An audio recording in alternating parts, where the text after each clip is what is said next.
कल जब मम्मी ने तुमसे कहा था कि घर में मेहमान आने वाले हैं, छुट्टी कर लेना, तो तुमने छुट्टी क्यों नहीं की? अब तुम्हारे कारण मम्मी को अकेले ही सबको संभालना पड़ रहा है। अरविंद अपनी पत्नी कविता को फ़ोन पर डांटते हुए बोला। अरविंद, मुझे अब छुट्टी नहीं मिल सकती, वैसे भी मेरी बहुत छुट्टियां हो चुकी है और अब छुट्टी मांगी तो मुझे ऑफिस वाले हमेशा हमेशा की छुट्टी दे देंगे। मैं भी ज़रूरी मीटिंग में हूँ, बात नहीं कर सकती, घर आकर बात करती हूँ, कहकर कविता ने फ़ोन काट दिया। कविता के फ़ोन काटते ही अरविंद मोबाइल हाथ में लेकर देखने लगा। इतने में शोभा जी बोली, क्या हुआ, काट दिया तेरा भी फ़ोन? जब वह तेरे ही कंट्रोल में नहीं है तो हमारी तो क्या ही सुनेगी। मम्मी अभी वह मीटिंग में है, उसने कहा है कि वह घर आकर बात करेगी। अरविंद ने जवाब दिया, हाँ सब जानती हूँ मैं कि क्या जवाब देगी। क्या सोचकर मैं बहू लेकर आई थी कि अब तो आराम के दिन आएंगे, आराम से पूजा पाठ में अपना वक्त बिताऊंगी, लेकिन अब तो उल्टा ज़्यादा फंस गई। वह महारानी जी तो सारा काम मेरे माथे छोड़ करके चली जाती है, मैं यहाँ उसकी गृहस्थी संभालती हूँ। शोभा जी ने बड़बड़ाना शुरू कर दिया। अब मम्मी आप भी शुरू मत हो जाओ, मैं भी क्या कर सकता हूँ, आपके सामने फ़ोन लगाया था ना, उसे मैंने क्या हुआ घर आकर बात करने का कहकर फ़ोन काट दिया। अरविंद ने कहा, अरे तू क्या मर्द होकर अपनी पत्नी को कंट्रोल नहीं कर सकता? कौन सा उसकी सैलरी मांग रही थी मैं? यही तो कहा था मैंने कि तेरे मामा ससुर अपने परिवार के साथ आने वाले हैं, आज की छुट्टी कर लेना। तो क्या एक दिन की छुट्टी नहीं ले सकती थी? वह अच्छी नौकरी वाली बहू लेकर आया है, कोई सुख नहीं है बहू होने का।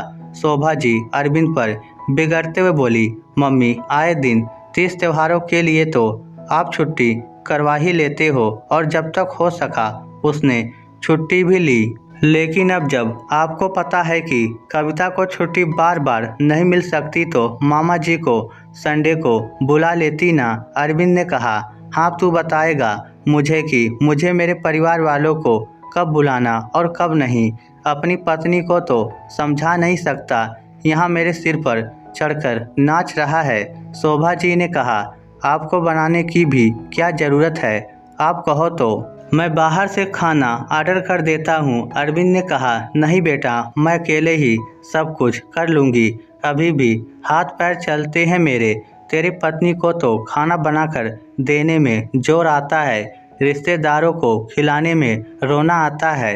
जब तक मैं जिंदा हूँ अपनी रिश्तेदारी मैं खुद संभाल लूँगी। शोभा जी को बिगड़ते देखकर अरविंद ने वहाँ से उठकर जाने में ही भलाई समझी। वह चुपचाप उठकर अपने ऑफिस के लिए रवाना हो गया। कविता और अरविंद की शादी को 8 महीने होने को आए थे, पर अब ये आए दिन का किस्सा होने लगा था। आजकल घर में बहू तो सबको पढ़ी लिखी ही चाहिए, ऊपर से नौकरी करने वाली हो तो सोने पर सुहागा। लेकिन ये समझने वाले बहुत कम लोग होते हैं जो ये समझते हैं कि बहू अकेली नौकरी के साथ पूरा घर नहीं संभाल सकती, ऊपर से वह हर बार छुट्टी नहीं ले सकती। शोभा जी की आदत थी आए दिन अपने किसी न किसी रिश्तेदारों को बुलाने की। शुरुआत में तो कविता ने फिर भी कभी तीज त्योहार तो कभी मेहमानों के आने पर छुट्टी ले ली थी, लेकिन बाद में बॉस ने छुट्टी देने से साफ मना कर दिया। आखिर बॉस भी गलत नहीं था, इसलिए कविता ने शोभा जी से साफ साफ कह दिया था, मम्मी जी आपको मेहमानों को बुलाना है तो संडे के दिन बुलाइए, मुझे हर बार छुट्टी नहीं मिल सकती। उस पर भी शोभा जी बिगड़ गई थी और पूरे 2 दिन तक उससे बात तक नहीं की थी, मुंह फुलाकर ही रही थी। पर कविता ने ज़्यादा कुछ नहीं कहा, जानती थी कि इसका कोई सलूशन है ही नहीं, लेकिन फिर भी पिछली बार शोभा जी ने अपने बहन बहनोई को वर्किंग डे पर ही डिनर पर अचानक से बुला लिया। इधर कविता ऑफिस से घर में आई तो आते ही शोभा जी ने उनके आने की सूचना दी। बहू, परसों मेरे दीदी जीजा जी आ रहे हैं, तुम छुट्टी कर लेना और कुछ अच्छा सा बना लेना। याद रहे उनकी मेहमान नवाजी में कोई कमी ना रहे। मम्मी जी, मुझे छुट्टी नहीं मिलेगी। बॉस नाराज हो जाएंगे। तुम्हारे बॉस ज़्यादा ज़रूरी हैं या हमारे रिश्तेदार? नहीं नहीं, तुम्हें छुट्टी तो लेनी ही पड़ेगी। मम्मी जी, छुट्टी लेने की क्या ज़रूरत है? क्यों ना हम खाना बाहर से मंगा ले। मैं ऑफिस भी जाकर आ जाऊंगी और मेहमानों के साथ डिनर भी हो जाएगा। कविता ने कहा, अरे तुम्हारे होते हुए मैं उन्हें बाहर का खाना खिलाऊंगी तो उन्हें घर में बुलाने की क्या ज़रूरत है? इससे अच्छा तो उन्हें बाहर होटल में ही ले जाऊंगी ना। कोई ज़रूरत नहीं है ये सब करने की। चुपचाप उस दिन की छुट्टी कर लेना, वह आदेश देते हुए बोली। कविता उनकी शक्ल ही देखती रह गई। इतना समझाने के बावजूद भी शोभा जी अपनी हरकतों से बाज नहीं आई। जब उसने अपने बॉस से छुट्टी के लिए कहा तो बॉस कितने नाराज हो गए थे। कितना कुछ सुनाया था उसे, पर यह बात शोभा जी को क्या पता। उन्हें तो लगता था कि बहुत सज धज कर सिर्फ ऑफिस में जाकर कुर्सी पर बैठती है। तब बड़ी मुश्किल से उसे हाफ डे मिला था। लेकिन इस बार फिर शोभा जी ने अपने भाई भाभी को लंच पर आने को कह दिया। पर इस बार कविता कोई बात सुनना ही नहीं चाहती थी। घर में भी सुने और बाहर बॉस की भी सुने। इसलिए उसने ठान लिया था कि इस बार वह छुट्टी के लिए पूछेगी ही नहीं। इसलिए कविता चुपचाप तैयार होकर अपने ऑफिस रवाना हो गई। पीछे अरविंद और शोभा जी में ये बहस हो गई। खैर, शोभा जी चमकते हुए रसोई में आई और खाने की तैयारी करने लगी। समझती क्या है अपने आप को, मुझे खाना बनाना नहीं आता।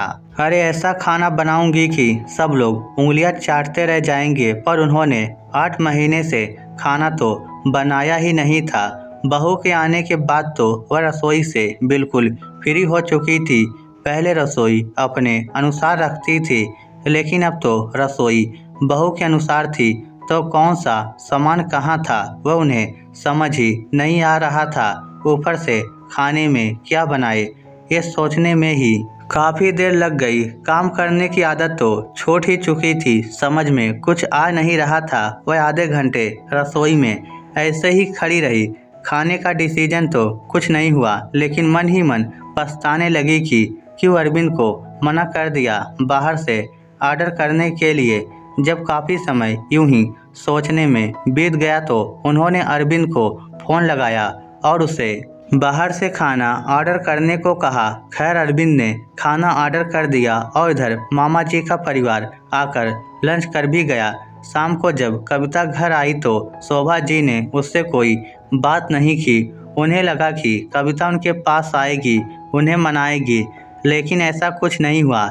लेकिन जब 2-3 बार ऐसा ही हुआ तो शोभा जी को भी समझ में आ गया कि अब कविता छुट्टी नहीं लेगी। कुछ चीज़ें उन्हें बहू के समय के अनुसार भी एडजस्ट करनी ही पड़ेगी। इस स्टोरी को लेकर आपकी क्या राय है? नीचे कमेंट करके हमें ज़रूर बताइएगा। धन्यवाद।